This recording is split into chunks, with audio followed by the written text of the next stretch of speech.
वर्तमान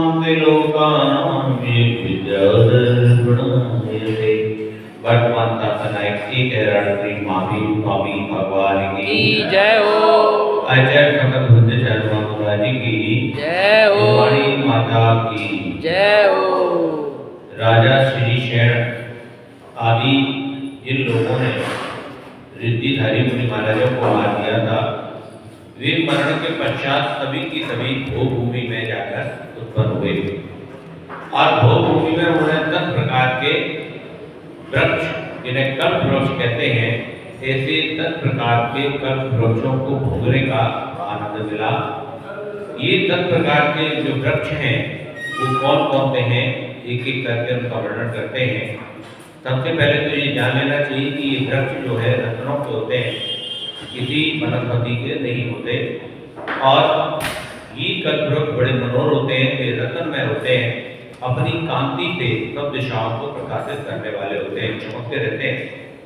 इसमें नंबर 1 मलांग मदांग जाति के वृक्ष मधु, मेरे, सिंधु, अरिष्ट, आश्रम आदि सुगंधित और अमृत के समान अनेक प्रकार के रसों को देते हैं। ये मद नहीं है, किंतु इसमें कामोद्दीपन की सामर्थ्य है, इसलिए उपचार से इसे मद कहते हैं। वास्तव में ये एक प्रकार के वृक्षों का रस है जिसे भोगभूमियाँ लोग सेवन करते हैं। जो मद उत्पन्न करता है उसे मद वाले लोग पीते हैं, और जो मन को मोहित करने वाला है ऐसे मद को हर लोग कभी नहीं पीते हैं। तुर्यान जाति नंबर 2 तुर्यान जाति के वृक्ष भेरी, नगाड़े, घंटा, शंख, मृदंग, झल्लरी, ताल, कहाला आदि बाजों को देते हैं। जैसे उनका मन करता है संगीत का तो वो वृक्ष के पास जाते हैं, तुर्यान जाति वृक्ष के पास। तो उस वृक्ष पे वो ये लटके होते हैं? लटके नहीं होते, उनके पास जाके अपनी मन की इच्छा प्रकट करते हैं और वहाँ जाके वो चीज प्रकट हो जाती है। जैसे वो तुर्यान जाति के वृक्षों के पास गए, अब उनका मन कर रहा है शंख बजाने का, उन्होंने शंख चाहिए तो इनके हाथ में आ जाएगा या प्रकट हो जाएगा, ऐसा होता है। भूषणाम जाति के वृक्ष हाथ, केयूर, नुपुर, कुंडल, करधनी, कंकड़, मुकुट आदि आभूषण देते हैं। जैसे किसी को वहाँ जो हारिका होते हैं तो वो उनको कोई भी आभूषण चाहिए तो भूषणाम जाति के वृक्ष के पास जाएंगे और वो उनको उसी तरह के आभूषण दे देंगे। मालांग जाति के वृक्ष नाग, केतन, चंपा आदि पर उनको उत्पन्न होने वाले फूलों की अनेक प्रकार की मालाएं प्रदान करते हैं। अब किसी का मन हो रहा है कि खुशबूदार मालाएं पहननी है मुझे और फला वृक्ष फला फूल भी पहननी है, तो वो माला वहाँ प्रकट हो जाती है। उसे कहते हैं मालांग जाति के कल्प वृक्ष। दीपांग जाति के कल्प वृक्ष ऊंचे वृक्ष प्रतिदिन मणि में दीपों से सुशोभित शोभावान रहते हैं और नए पत्ते फूल फलों से जलते हुए दीपकों के समान जान पड़ते हैं। ज्योतिरांग जाति के वृक्ष सदा दैदीप्यमान होते हुए प्रकाश करते रहते हैं और करोड़ों सूर्य के समान सब दिशाओं को प्रकाशित करते रहते हैं।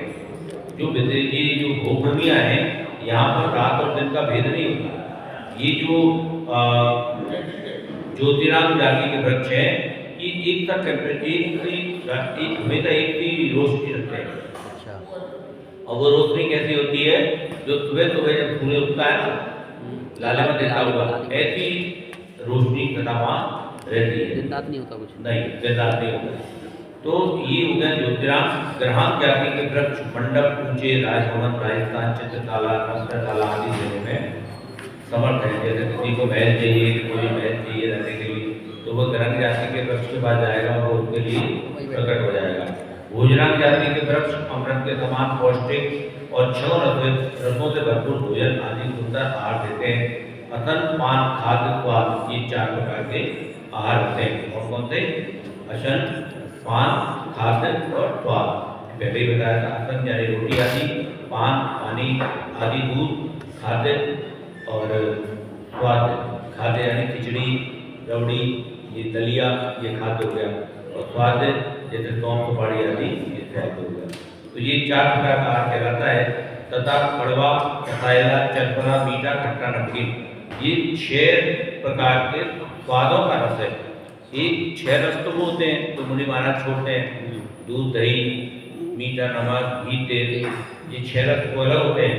ये स्वाद के 6 रस होते हैं कौन कौन से? कड़वा, कसायला, चरपरा, मीठा, खट्टा, नमकीन, ये 6 प्रकार के। और भोजनम जाति के वृक्ष सोने और रत्नों के बने हुए रंगा, कचक, कलका, थाली, करवा आदि बर्तन दिया करते हैं। वस्त्रांग जाति के वृक्ष कोमल, बारीक, बहुमूल रेशमी दुपट्टे पहनने के लिए देते हैं। ये कल्प वृक्ष ना तो वनस्पति के ना देवों के द्वारा बने हुए हैं, ये केवल पृथ्वी के बने हुए हैं।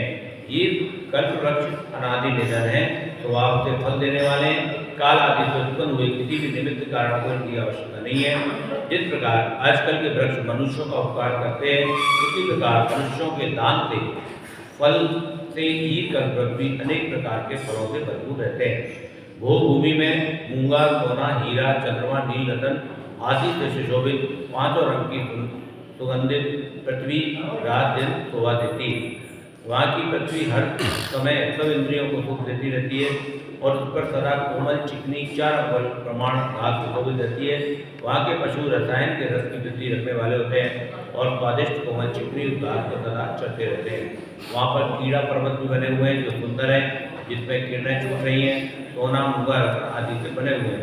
कल्प वृक्षों से शोभावान है। वहाँ पर सबसे जल से भरी हुई बावड़ी है, जिसमें रत्नों की सीढ़ियाँ लगी हुई हैं। बावड़ी यानी तालाब होते हैं, और उसको उतरने के लिए रत्नों की सीढ़ियाँ बनी हुई हैं। स्थान स्थान पर रत्न में बालू से सुशोभित नदियाँ बह रही हैं।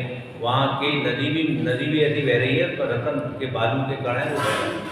वहाँ के वन भी शोभा देते हैं, जिसमें उन्नत कोकिल सदा बोलती रहती है। सब ऋतुओं के फल फूल खिले रहते हैं, दूसरे देवारण्य के समान जान पड़ते हैं।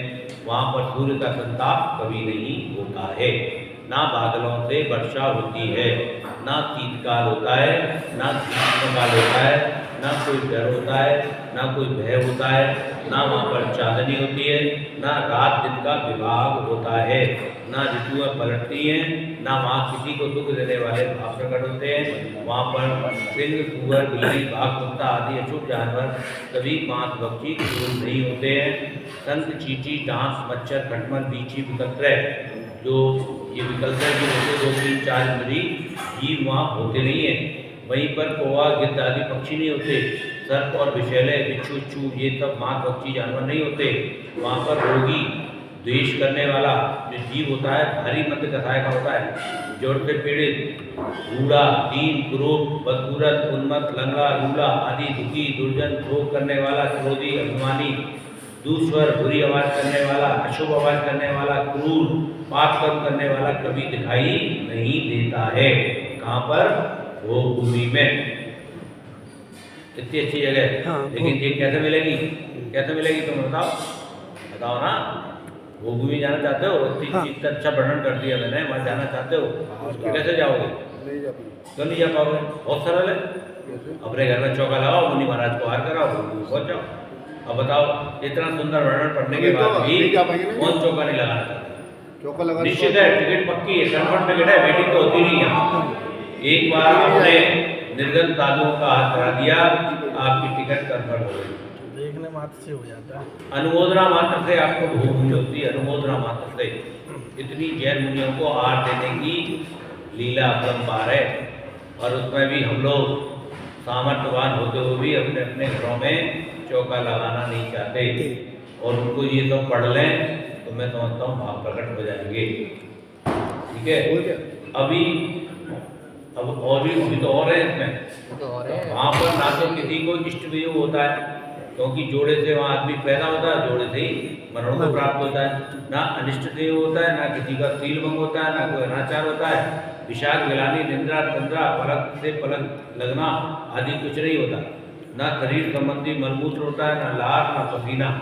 वहाँ पर सब भूमियाँ उदय होते हुए सूर्य के समान होती हैं। जितनी भूमि है, जैसे सूर्य उदय होता है, वैसे जो प्रकाश होता है वैसे ही रहती है। सब पसीना रहित, रज रहित, उत्तम और हार, कंकड़, कीहूर, मुकुट आदि से शोभामान रहते हैं। सबके भोग की सामग्री एक सी होती है, सबका सुख एक सा होता है, सब सुंदर होते हैं। सबके वज्र, वृषभ, नारद, सैनन शरीर होता है। कोई भी अकाल मृत्यु किसी की नहीं होती, सब अपनी आयु पूरी करते हैं। सबका स्वर मीठा होता है, देखने में सब मनोहर होते हैं। मंद कसाय बिल्कुल मंद होता है, और भगवान होते हैं, शुभ होते हैं, दयालु होते हैं, कोमल होते हैं, सब सम चतुर्थ संस्थान वाले होते हैं। सम चतुर्थ संस्थान का मतलब जो हमारे तीर्थंकर भगवान होते हैं ना, उतने ही बड़े हाथ, उतने ही बड़े पैर, उतनी बड़ी छाती, उतनी बड़ी वक्षस्थल, बिल्कुल एक्यूरेट बॉडी का साइज, ये होता है सम चतुर्थ संस्थान। सबका जितने भी होंगे वहाँ पे कला, विज्ञान, चातुर्य गुणों से सुशोभित होते हैं, शुभ कर्म को जैसे सब आर्य स्वभाव से भद्र और उत्पन्न होते हैं। वहाँ पर उत्पन्न होने के 7 दिन तक अपना मुंह ऊपर किए हुए पड़े रहते हैं और अपने अंगूठे से उत्पन्न हुए दिव्य रस का पान करते हैं। मुनीश्वर उसके आगे की दशा इस प्रकार बतलाते हैं कि दूसरे 7 दिनों में वे दंपत्ति पृथ्वी पर रेंगते हैं, फिर तीसरे सप्ताह में खड़े हो जाते हैं, मीठे शब्द कहते हैं, पृथ्वी पर लीला पूर्वक गिरते पड़ते चलना सीखते हैं। इसके बाद चौथे सप्ताह में पैरों को स्थिर रखते हैं और फिर 5वें सप्ताह में कला ज्ञान आदि से परिपूर्ण हो जाते हैं। छठे सप्ताह में पूर्ण नवयौवन प्राप्त हो जाते हैं और जो नवयौवन जो अवस्था है उनकी जीवन पर्यंत बनी रहती है। वस्त्र आभूषण आदि से सुशोभित वे गोभूमियाँ बड़े अच्छे जान पड़ते हैं। वे गर्भ में भी 9 महीने तक रत्नों के बने हुए घर के समान रहते हैं। वे दान के फल से बड़े सुख से उनका जन्म होता है। जब वे दोनों दंपत्ति उत्पन्न होते हैं तब माता पिता की मृत्यु हो जाती है। मरते समय माता को छींक आती है, पिताजी चपाई देते हैं। इस प्रकार उनकी मृत्यु दुखपूर्वक होती है। वहाँ पर जीवों के भाई पुत्र आदि का संकल्प नहीं होता, केवल पति पत्नी का ही संबंध रहता है। उनके और किसी संबंध की कल्पना नहीं होती। उनके शरीर की ऊंचाई 3 कोस होती है। 3 कोस यानी 510 होगी ऊंचाई। वे संपूर्ण लक्षणों से सुशोभित, बुढ़ापा रोग आदि में कुछ नहीं होता। श्री जिनेन्द्र देव ने उन आर्यों की आयु 3 पल्ले बताई है। 3 पल्ले अनकैलकुलेटेड, 3 पल्ले बहुत होती है। 3 पल्ले आप करो एक बार, मतलब एक बार आहार देने के फल से कितना पुण्य बनता है और पुण्य के प्रभाव से भोगभूमि में जन्म लेने के बाद मात्र एक बार मुनि महाराज को आहार देने से कितना फल मिल रहा है। और कितनी आयु? 3 पल्ले। लाखों साल हो गए 3 पल्ले में, तो 4 लाखों करोड़ों साल हो जाएंगे। ठीक है, और उनकी कभी कदरी घात नहीं होता, कभी बुढ़ापा नहीं आता। और वे 3 दिन के बाद बेल के समान थोड़ा सा आहार लेते हैं जो कि अमृत में दिव्य और स्वादिष्ट होता है। वे सदा आर्य संकल्प मात्र ही 10 प्रकार से फल उत्पन्न हुए ऋतुओं को सुख देने वाले भोग अनुभव करते हैं। सम्यक दर्शन रहित भद्र पुरुष भी उत्कृष्ट पात्र को दान देने से भोग का सेवन करने वाले विचरण होते हैं। नाथ भगवान जय हो।